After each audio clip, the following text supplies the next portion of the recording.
telling us about how Princeton is the best of the Ivy Leagues when it comes to being the least anti-Semitic place among them.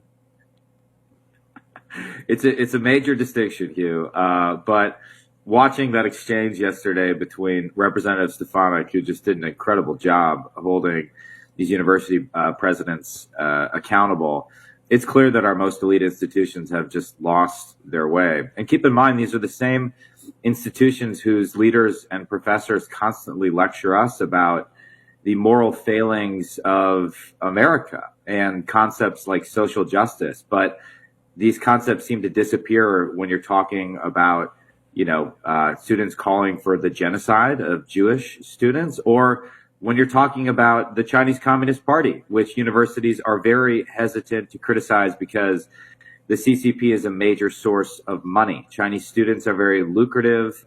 Foreign donations from China are a big source of money. And this is a problem that the Trump administration really highlighted when they started enforcing a section of the Higher Education Act whereby universities are required to disclose foreign donations in excess of $250,000.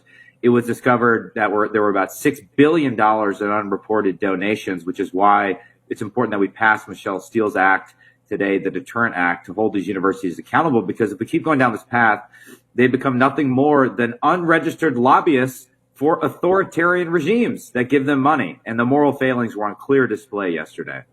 So, Matt, Mr. Chairman, I have a proposal for you to take back to the Speaker.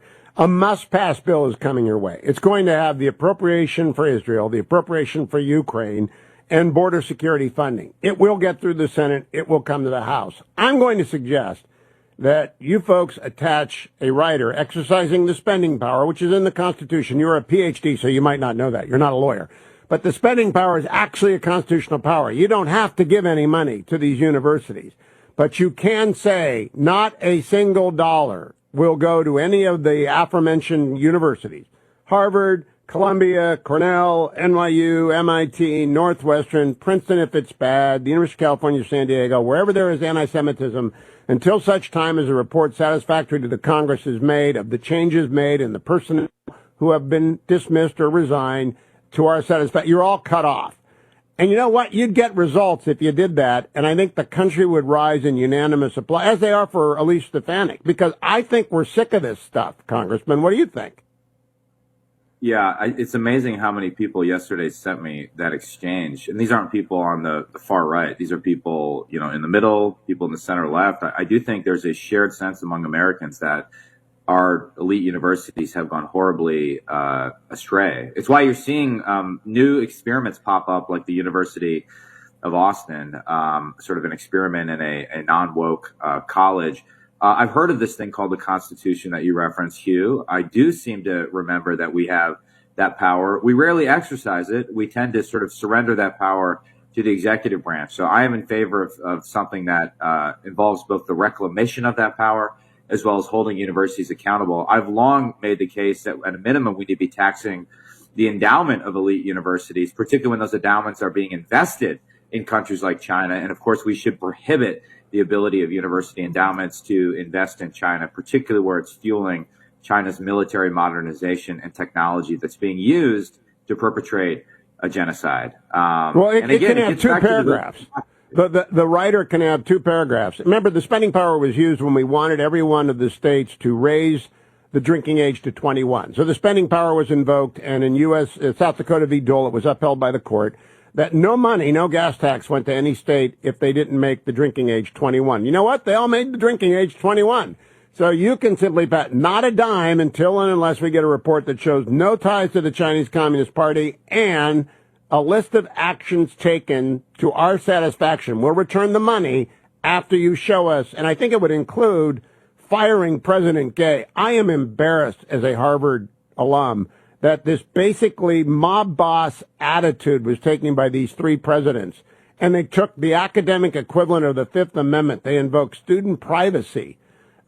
Nobody's done a thing, Chairman Gallagher. Have they done anything about the Chi-Coms? They're not doing anything about the Hamas folks. These universities have just absolutely lost their way.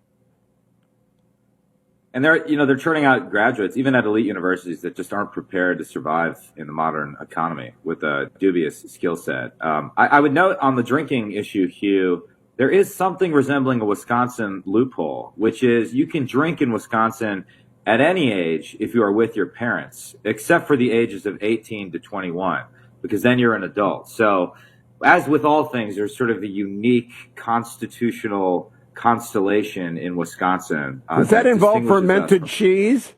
What is that? Yeah, you can eat all the alcoholic cheese you want from infancy to adulthood. I have never heard of the Wisconsin loophole before. God, what a strange state. Another fun fact to you, and I know this is why you have me on every week for obscure Wisconsin history. The man who authored the amendment to the Constitution getting rid of prohibition, none other than a great Wisconsin governor and senator, John Blaine, a hero.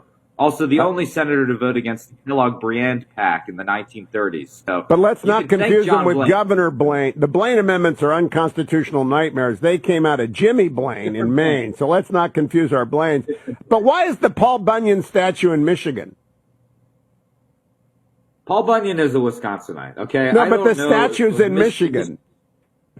Michiganders have long been trying to claim not only our heritage, but our land, Hugh. The Upper Peninsula of Michigan, by rights, belongs to Wisconsin. It was robbed from us because of a dispute over Toledo, all right? A dispute that we had nothing to do with. The Congress took away the Upper Peninsula, and I'm going to take it back, Hugh. And Ohio got Toledo. In Ohio, we lost that deal. I have a football question for you. I like Luke Fickell a lot, and Kyle McCord went into the portal. How do you think he would look in a big red uniform? We need something, Hugh. Okay, this was a disappointing year for the Badgers. So I'm in favor of making as many original mistakes as possible. Now, on the issue of football, Hugh, since you've been criticizing my beloved Packers all season, I should note that we are now a playoff team. We control our own destiny if we want to get a wild card spot, essentially. And we just beat the defending champs, the Chiefs, at Lambeau on Sunday night. Taylor Swift was there. She left Green Bay sad. So the Packers are on the rise, Hugh, notwithstanding your attempts to take us down at every step of the way. I would point out that Joe Flacco has come back and is going to be the Super Bowl narrative of the year for the Brownies, and that we have been screwed over by the College Football Championship Committee for the last time in Ohio with them exiling. It should have been Ohio State and Michigan, Georgia and Alabama, and we all know that. You better stay away from your Florida colleagues, by the way. They are pretty angry about Florida State. I wouldn't be talking college. That Ohio State could have been in the last four. Hugh, that's not a reasonable take. You've just undermined all your arguments about higher education by making a nonsensical case about the college football playoffs. 11-1. Let's go back to the Chi-Coms, can we? We are all focused on Israel, and we are all rooting for Israel, and the most intense combat of the war is underway as we speak. And you're a combat veteran of Iraq, so you know what that means. It is close quarters fighting in a couple of cities in the Gaza Strip, including Gaza City and Khan Yunis, etc. What is China doing in this course of this thing? I don't see any headlines at all, so I assume they're up to no good. Well, at a regional level, China is supporting Iran, right? And Iran is supporting Hamas. China is the leader of an axis that includes Russia and Iran that is an anti-American axis. So that is their overall goal. And then, of course, they have economic goals, which is, of course, to secure sources of energy and hydrocarbons via Iran. They signed a 25-year economic partnership with Iran. So that's what's going on. I want to note one thing. At the Reagan National Defense Forum this weekend, where I attended, the Secretary of Defense said something that I thought was profoundly irresponsible, basically warning Israel that they risk strategic defeat if they don't do a better job of minimizing civilian casualties. This micromanaging of Israel at every turn, which, by the way, is taking enormous steps, in fact, unprecedented steps to minimize civilian casualty in a horrific case of urban warfare. The fact that we are micromanaging Israel because of the pressure the administration is feeling from the progressive left is really unconscionable. Israel needs our steadfast support as they attempt to dismantle and destroy Hamas. And the more we criticize and box them in, the harder it will be for Israel to defend itself from a genocidal death cult that's trying to kill as many Jews as possible. Well said. I believe that there are Richie Torres, Ro Khanna. I believe there are a lot of serious progressives who stand with Israel. In fact, I sent a note to Ro Khanna. I could be a progressive maybe 1 month out of the year if I just paid attention to him and Richie. But that, unfortunately, their left-wing nutters are the problem. I believe that this administration is a house divided against itself on Israel, and it doesn't matter. I don't think Israel's going to listen to them. I think they might nod and smile, but they're not going to listen. We got 1 minute. They're not going to listen to Vice President Harris. She's the Kelvin scale for knowing nothing, absolute zero about the Middle East. Well, that's well put. Their fundamental problem as well is they will not abandon Obama's nuclear deal with Iran. Like, no matter how much evidence accumulates that Iran is marching towards a nuclear weapon and the deal is not constraining them, and that Iran is the source of all the instability, they will not abandon that. And that is a problem for their region. Chairman Gallagher, thank you. I think it's